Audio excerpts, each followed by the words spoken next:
नमस्कार। कहानियों के इस सफ़र में आप सबका बहुत स्वागत है।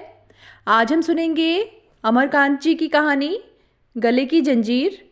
कहानी शुरू करने से पहले मेरा आप सबसे विनम्र निवेदन है, यदि मेरे द्वारा सुनाई गई कहानियाँ आप सबको पसंद आती हों तो कृपया मेरे चैनल को ज़रूर सब्सक्राइब करें और अपने मित्रों में भी शेयर करें। तो चलिए शुरू करते हैं। मुझे खूब अच्छी तरह याद है कि रात को जंजीर पहनकर सोया था, लेकिन सवेरे उठकर देखा कि वह गले से गायब थी। खटिया पर से उछलकर खड़ा हो गया, बिछौने को उलट पुलट डाला, ऊपर देखा, नीचे देखा, अगल देखा, बगल देखा, दौड़कर कमरे में गया, कोना कोना छान डाला, परंतु वह नहीं मिली। संभवतः किसी ने चुरा ली थी।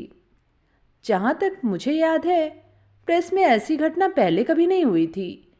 मैं गत 2.5-3 वर्षों से प्रेस की छत पर एक कमरे में बिना किसी द्वंद्व एवं भय के रहता हूँ। बगल के कमरे में 4 कंपोजिटर भी रहते हैं। 24 घंटे चपरासी, हॉकर, मशीनमैन, फोरमैन, कंपोजिटर तथा कितने ही अन्य बुरे भले लोग ऊपर से नीचे तथा नीचे से ऊपर किए रहते हैं, किंतु किसी ने कभी मुझ जैसे सीधे साधे पत्रकार का एक तिनका भी न उठाया। बड़ी बुरी बात थी। वह सोने की जंजीर अपनी भी नहीं थी कि संतोष कर लेता। 2 दिन पूर्व शहर से मेरा मित्र जगदीश आया था। वह लंबा, तगड़ा तथा खूबसूरत तो है ही। उस रोज उसने महीन सफ़ेद धोती तथा रेशमी कुर्ता पहन रखा था। इसके अलावा उसके गोरे गले में एक सोने की जंजीर सुशोभित थी, जो पुए पर चीनी का काम कर रही थी। अब झूठ क्यों बोलूं, मैं उसके रौब में इतना तक आ गया कि इच्छा करने लगी कि मैं भी उसी पोशाक में तथा गले में वही या वैसी ही जंजीर पहन चारों ओर घूमूं और लोगों पर रौब जमाऊं। आज तो गुरु खूब जच रहे हो। गले में सोने की जंजीर तो बस पूछो मत। मैंने मुंह बाकर हंसते हुए प्रशंसा की। वह कुछ नहीं बोला और मेरी बात पर केवल हंसकर रह गया। किंतु 4-5 मिनट बाद मैंने बेशर्मी के साथ उससे जंजीर मांगी और उसने फौरन निकाल कर दे भी दी। पहनने के पश्चात मैंने अपने चारों ओर आत्म प्रशंसा से देखा। मैं उसे पहने ही रहा और फिर हम कोई दूसरी बात करने लगे। वह जब जाने लगा तब भी मैंने जंजीर निकाल कर नहीं दी और उसने शिष्टाचार से मांगी भी नहीं और 2-3 दिन में आने का वादा करने के बाद चला गया। वैसे मैं यह बात बता देना चाहता हूँ कि मेरी नीयत पूर्णतया साफ थी। मैं केवल यही चाहता था कि जंजीर 1-2 दिन पहनने के बाद उसे लौटा दूंगा। इसके अलावा हम दोनों लंगोटिया यार थे और अक्सर एक दूसरे की चीज़ें पहना करते थे। अब मुझे क्या मालूम था कि ऐसा भी होगा। मैं एकदम घबरा गया। कुछ देर तक सुन्न होकर कमरे में खड़ा रहा, फिर दौड़ा हुआ मिश्र दादा के यहाँ गया। वह भी सहायक संपादक थे, लेकिन चूंकि उन्होंने दाढ़ी रख छोड़ी थी और धड़ल्ले से बंगला भी बोल लेते थे, अतएव हम उनको दादा कहते। वह छती पर सामने के कमरे में रहते थे। जब मैं पहुंचा तो वह लेटे लेटे अखबार निहार रहे थे। मैं चुपचाप चारपाई पर एक तरफ बैठ गया और जब उन्होंने मेरी ओर देखा तो मैंने गंभीर आवाज में सूचना दी, दादा, जंजीर तो चोरी चली गई। वह चौंक कर उठ बैठे। दुख एवं आश्चर्य की बनावटी भावना से मुंह और आंखों को फैलाते हुए उन्होंने पूछा, अरे कैसे? मैंने सारा किस्सा कह सुनाया। वे घोर चिंता में पड़े मालूम हुए और निचले होठ को दांतों से हल्के हल्के काटते हुए पास में रखे गंदे तकिए को अपने दाएं हाथ से धीरे धीरे ठोकने लगे। 1-1.5 मिनट पश्चात आंखों को थोड़ा ऊपर करते हुए नपे तुले शब्दों में उन्होंने किसी जासूस की भांति पूछा, तुम्हें ठीक ठीक याद है कि जब तुम सोए थे तो गले में जंजीर थी? मेरे ठीक ठीक बता देने से वे जंजीर का भी पता बता देंगे, इस आशा से उत्साहित होकर मैंने उत्तर दिया, हाँ दादा, इसके बारे में तो आप निश्चिंत रहें। भाई, मैं तो निश्चिंत हूँ, लेकिन सभी बातें देख सुन ली जाती हैं, बड़े बड़े भूल जाते हैं, फिर हमारी तुम्हारी गिनती किस में है? उन्होंने तर्क दिया। मैंने जोर दिया, नहीं, मुझे खूब अच्छी तरह याद है कि सोते वक्त गले में जंजीर थी। 1-2 क्षण वे चुप रहे, फिर मेरी ओर थोड़ा खिसक कर अपनी अर्थपूर्ण आंखों को मेरी आंखों में गड़ाकर दुष्टतापूर्वक मुस्कुराते हुए इधर उधर देखने के पश्चात धीरे से पूछा, क्यों जी बड़े साहब, ठीक बताना, उसे किसी कोठे ओठे पर तो नहीं दे आए? मुझे यह मजाक बड़ा बुरा लगा। रुखाई से बोला, आप तो साहब मजाक कर रहे हैं, किसी की जान जाए और कोई मल्हार गाए। वे शर्मा गए और उल्लू की भांति हंसते हुए उन्होंने समझाया, अरे यार, मल्हार की बात नहीं, आदमी आदमी ही है, भगवान तो नहीं, गलतियां हो ही जाती हैं। मैं चुप रहा और वे भी चुप रहे। फिर थोड़ी देर बाद जब मैं उठकर जाने लगा तो उन्होंने पुकारा, अरे जा रहे हो, जरा सुनना।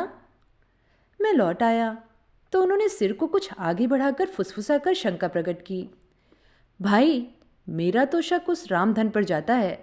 वह रात में देर तक कंपोज करता रहता है। गौर करना, उसकी आंखें अत्यंत रहस्यमयी हैं। हमेशा तिरछी नज़रों से तरेरता है, जैसे चोर हो। उसके घर का भी तो कोई अता पता नहीं, ना मालूम कहाँ का रहने वाला है। भाई, मेरा तो संदेह 16 आने उसी पर है। रामधन हमारे बगल के कमरे में रहता है और अभी 2 दिन पूर्व मिश्र दादा से उसकी ज़बरदस्त मौखिक लड़ाई हुई थी। मैं सोचने लगा। मिश्र जी ने निश्चित सम्मति प्रकट की। मारो साले को, 2 फैट में सारा उगल देगा। अच्छा, देखा जाएगा। मैं लौट पड़ा। इससे काम नहीं चढ़ेगा, कुछ कड़े बनो, मिश्र जी चिल्ला पड़े। कुछ ही देर में यह समाचार प्रेस में आग की तरह फैल गया। सहानुभूति से सभी विगलित हो गए और सबकी जबान पर यही चर्चा थी। जिससे भेंट होती वह अवश्य पूछता, कहिए शर्मा जी, आपकी जंजीर खो गई? उत्तर देने पर पहले ही से तैयार प्रश्न आता, कैसे? सभी लगभग यही प्रश्न पूछते और मैं विस्तार के साथ बताता। मुझे आशा थी कि शायद किसी को पता हो और सभी बातें बताने से संभवतः रहस्य का उद्घाटन करने में मदद मिले। लेकिन प्रश्नकर्ता रुचि के अनुसार 1 आध मिनट तक चुपचाप अफसोस की मुद्रा में जमीन की ओर देखते, फिर सिर को झटका देते। या क्या बताएं साहब, कहकर और मेरी ओर एक रहस्यमयी दृष्टि डालते हुए धीरे धीरे खिसक जाते, जैसे मैं ही चोर हूं। प्रेस मैनेजर गुलजारी लाल जी मुझे बुलावा दिया और सभी बातें जानने के पश्चात बोले, शर्मा जी, माफ़ कीजिएगा, आपको दूसरे की चीज़ लेने की आखिरकार हिम्मत कैसे पड़ी, वह भी सोने की जंजीर? मैं तो साहब कोई देता भी तो इनकार कर देता, और ली भी जाती है तो छोटी मोटी चीज़ कि क्षमा कीजिएगा, यहाँ आपने बहुत भारी गलती की। रामविलास जब ड्यूटी पर आया तो सबसे पहले मेरे कमरे में पहुंचा। उसने पहले मेरी ओर घूर कर देखा, फिर आंखों को मटकाते हुए धीरे से पूछा, कहो गुरु, कहाँ दे आए? देखो, छिपाओ मत, मैं सब जानता हूँ। मैंने मुंह फुलाकर उत्तर दिया, यार, तुम लोगों को हमेशा मजाक ही सूझता है। अब मैं तुम लोगों को कैसे विश्वास दिलाऊं कि जंजीर सचमुच गायब हो गई है? वह झेप कर हंसने लगा, लेकिन अपनी बात के समर्थन में तर्क पेश करने से बाज नहीं आया। अरे भाई, मछली को पानी पीते कौन देखता है? मुझे बड़ा बुरा लगा और मैंने चुप ही रहना उचित समझा। मेरी मुद्रा देखकर रामविलास अचानक गंभीर हो गया। उसने अब ईमानदारी के साथ सम्मति प्रकट की। खैर, यह तो मजाक की बात रही, लेकिन यार शर्मा, बुरा न मानना, तुम्हारी लड़कपन की आदत अभी छूटी नहीं।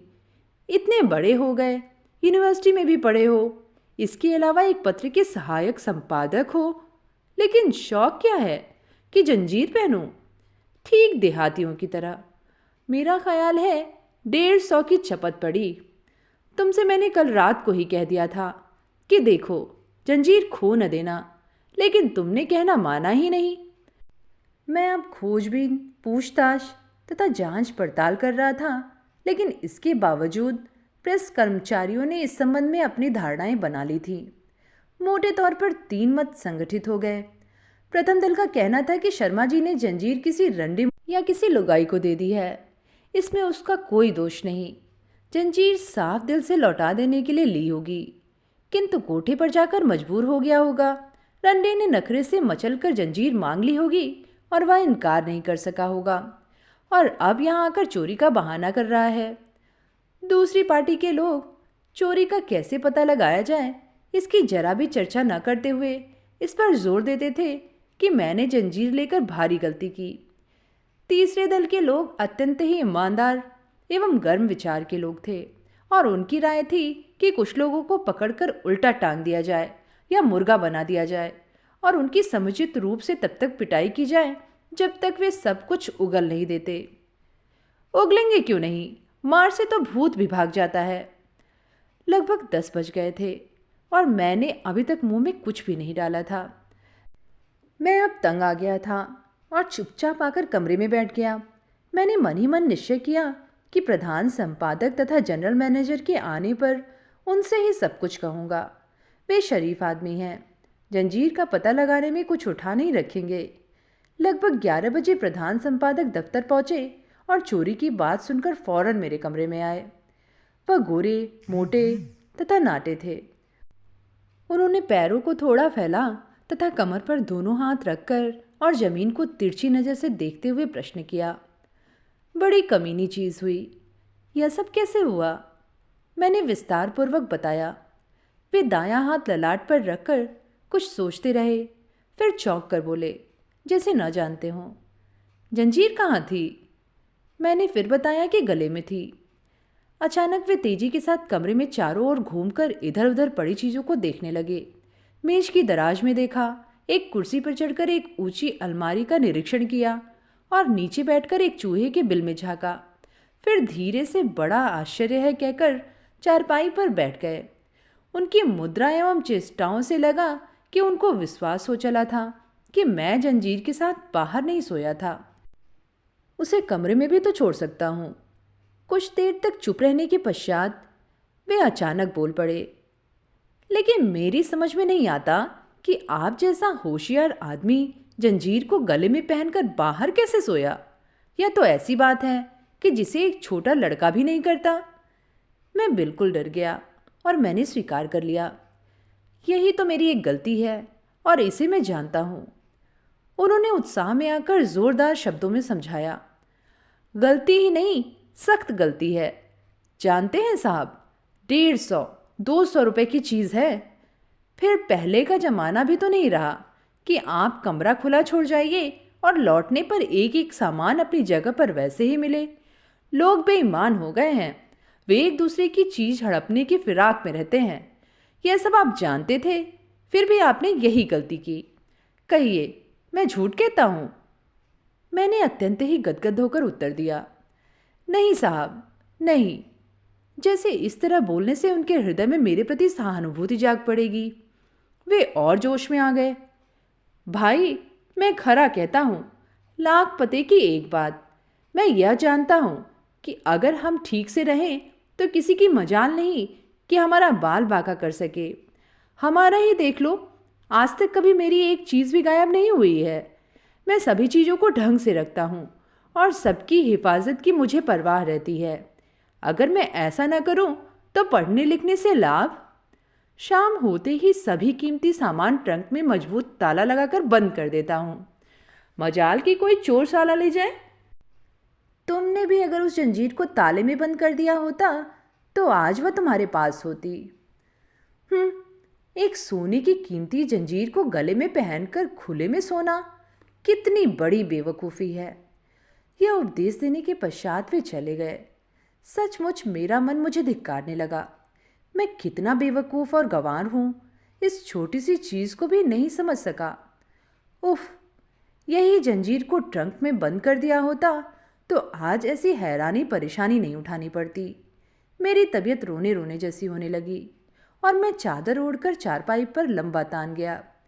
मैं सोने की चेष्टा करने लगा, लेकिन नींद ही नहीं आती थी। छाती पर जैसे किसी ने भारी बोझ रख दिया था। मैं अत्यंत कठिनाई से सांस ले रहा था। चाह रहा था कि कोई कमरे में आकर मुझसे बातचीत न करे, लेकिन साथ ही साथ मेरे हृदय के अंतरतम गह्वर में यह भी उम्मीद थी कि शायद अभी कोई आकर जंजीर का पता बता दे, और इसीलिए बाहर की तरफ कोई खटका होने पर मेरा दिल जोरों से धड़कने लगता। मैं सांस रोककर सुनने लगता, लेकिन जब कोई नहीं आता तो मुंह पर से चादर हटाकर दरवाजे की ओर देखता, किंतु निराश होने पर फिर उसी तरह लेट जाता। वैसे हृदय में एक विचित्र प्रकार का संतोष भी होता कि चलो कोई नहीं आया, अच्छा ही हुआ। और फिर तबीयत करने लगी कि मैं अनिश्चितकालीन तक उसी तरह पड़ा रहूं और किसी से भेंट ना हो। मुश्किल से 20-25 मिनट बीते होंगे कि मेरा टेलीग्राफिक दोस्त जोसेफ तमक पड़ा। मैंने सिर उठाकर देखा तो वह अत्यंत चिंतित एवं गंभीर नजर आता। आते ही आते उसने सहानुभूति प्रकट की। दोस्त, मुझे बड़ा अफसोस है, 200 की चपत पड़ गई। मैं उठकर बैठ गया और प्रश्न को टालने की गरज से मैंने जबरदस्ती मुस्कुराकर पूछा, अरे छोड़ो भी, पहले यह बताओ कि कहाँ से आ रहे हो। घर से चला आ रहा हूँ। मैं क्या जानता था कि यहाँ आकर यह खबर सुननी पड़ेगी। वैसे जंजीर कितने की थी? वह उतना ही गंभीर एवं चिंतित था। मैंने बात उड़ाने की कोशिश की। हटाओ भी यार, गई तो गई, बहुत कीमत होगी तो 100 रुपये, ऐसे रुपए तो आते जाते रहते हैं। पर वह नहीं माना। क्यों झूठ बोलते हो दोस्त, मैंने भी वह जंजीर देखी थी, 200 से कम थोड़े बैठेगा। मैं चुप रहा और दरवाजों के बाहर देखने लगा। कुछ देर चुप रहने के पश्चात उसने प्रश्न किया, जंजीर कहाँ रखी थी तुमने? इस सवाल से मैं डर गया और मशीन की तरह उत्तर दिया, बाहर सोया था और जंजीर कमरे में ट्रंक में बंद थी और उसमें मजबूत ताला लगा हुआ था। वह किसी रिश्तेदार की भांति शादी कर बिगड़ उठा। यही तो काल हो गया, जंजीर क्या ताले में रखने की चीज़ है जिस पर सबकी नज़र लगी रहती है? यार तुम अजीब बुद्धू हो। वह उसे वनमानुष की तरह देखने लगा। उसने समझाया, भले आदमी, तुम्हें तो मालूम ही है कि कीमती चीज़ों को ऐसी जगह रखते हैं कि जहाँ किसी व्यक्ति की नज़र ही न पड़ सके। जंजीर ही का मामला ले लो, तुम मेज की दराज में एक किताब के अंदर रख सकते थे। किस साले का दिमाग वहाँ पहुँचता? भाई, मैं तो आज एक ट्रंक को सुरक्षित नहीं समझता। सचमुच वह ठीक कहता है। बात मनोवैज्ञानिक थी और यदि इस तरह से सोच समझकर काम किया जाए तो चोरी मुश्किल से हो। मुझे अपनी बेवकूफ़ी पर बार बार अफसोस और पश्चाताप होने लगा। जोसेफ के जाने के पश्चात मैं फिर उसी तरह लेट गया, पर इत्मीनान नहीं हुआ तो उठकर दरवाजों को भीतर से बंद कर लिया। 5-1 मिनट के बाद ही यूनाइटेड प्रेस ऑफ इंडिया का संवाददाता परेश बनर्जी पहुंच गया। पहले तो मैं कुछ न बोला, लेकिन उसने बाहर से जब जोर जोर से किवाड़ थपथपाना शुरू कर दिया तो बाध्य होकर दरवाज़ा खोलना पड़ा। उसने भी आवश्यक प्रारंभिक जांच पड़ताल करने के पश्चात पूछा, जंजीर रखा कहाँ था? मैंने जल्दी से थूक घोट कर बताया, इस मेज की दराज में एक किताब के अंदर थी। मुझे विश्वास था कि कम से कम कोई जंजीर को दराज में रखने का विरोध नहीं कर सकेगा, लेकिन परेश का दूसरा ही मत था। उसने अपने सिद्धांत पर विस्तारपूर्वक प्रकाश डाला। दराज में रखा, जैसे किसी सेफ में रख दिया हो। तुम तो यार लड़कों से भी गया बिता आदमी है, तुम यहाँ एडिटरी खाक करता है। जंजीर दराज में रखने की चीज़ है। तुमने बहुत सा नावल पढ़ा होगा कि चोर डाकू लोग दराज का अच्छी तरह तलाशी करता है। इस पर भी तुमने दराज में रख दिया। जंजीर को रखने का सबसे अच्छा तरीका तो यह होता है कि उसे मनी बैग में रखकर तकिए के नीचे दबा देते और ऊपर से सो जाते। बस किसी के बाप को पता नहीं लगता कि जंजीर कहाँ रखा है। परेश बनर्जी की बात भी बड़ी युक्त थी। उसके जाने के बाद मैं बहुत देर तक गाल पर हाथ रखकर चुपचाप सुन बैठा रहा और फिर अचानक उठकर खड़ा हो गया। जल्दी से कमीज बदली, जूते पहने और दरवाजों को बंद करके बाहर निकल गया। कमरे में या प्रेस में रहना असंभव सा हो गया था, परंतु अभी खुली छत पर आया ही था कि प्रधान संपादक के कमरे से ठाकुर कुलदीप सिंह निकलते हुए नजर आए। वे हमारे गांव के ही रहने वाले थे और हमारा उनका हमेशा मिलना जुलना होता रहता था। वह मेवाड़ के राजपूतों के समान लंबे और तगड़े तो थे ही, साथ ही गप्पे लड़ाने में उस्ताद भी थे। उनका दृढ़ विश्वास था कि पत्रकार भगवान से भी टक्कर ले सकते हैं। मैंने उनको नमस्कार किया। उनसे मिलकर मुझे अत्यंत संतोष हुआ। वह मेरे गांव के थे। मुझे ऐसा मालूम हुआ कि इस संकट में शहर के लोग मुंह छिपा लेंगे, लेकिन अपने गांव के लोग, फिर ठाकुर साहब तो बिल्कुल नज़दीकी आदमी हैं। मेरी तबीयत करने लगी कि रो पड़ूं। मैं दरवाज़ा खोलकर उनको कमरे के अंदर ले गया। कुछ देर तक हम दोनों ही चुप रहे। मैं इसी उधेड़बुन में था कि कैसे बात शुरू करूं, लेकिन उनको सब पता था। उन्होंने बात स्वयं ही शुरू की और बड़ा अफसोस प्रकट किया तथा अंत में मुंह बाकर जमीन की तरफ देखने लगे। कुछ देर बाद उन्होंने भी वही परिचित प्रश्न किया, लल्लू, जंजीर रखी कहाँ थी तुमने? मेरा कलेजा धक्क से कर गया, लेकिन मुझे बंगाली की बुद्धि पर गहरा विश्वास हो गया था। अतएव कुछ निर्भयता से उत्तर दिया, मनी बैग में रखकर तकिए के नीचे दबा दिया था और ऊपर से सो गया था। ठाकुर साहब धीरे धीरे ठनक ठनक कर हंसे, फिर बुजुर्गी प्रदर्शित करते हुए बोले, लल्लू थोड़ी गलती कर गए।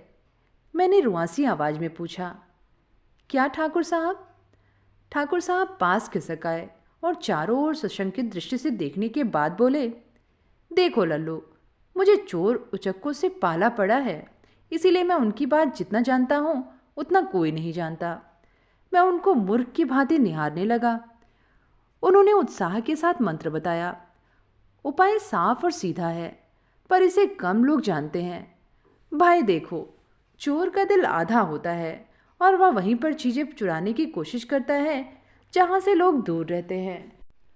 तुमने जंजीर तकिए के नीचे रख दी थी, बस थोड़ी होशियारी तो थी, लेकिन पूरी नहीं। अरे कहाँ भी गया है, सोना मरना एक समान। मान लो सिर तकिए से खिसक कर नीचे चला गया या तकिया इस तरह खिसक गया कि जंजीर दिखाई देने लगी, तो क्या होगा? उन्होंने यहाँ रुककर मेरी ओर प्रश्नपूर्ण दृष्टि से देखा।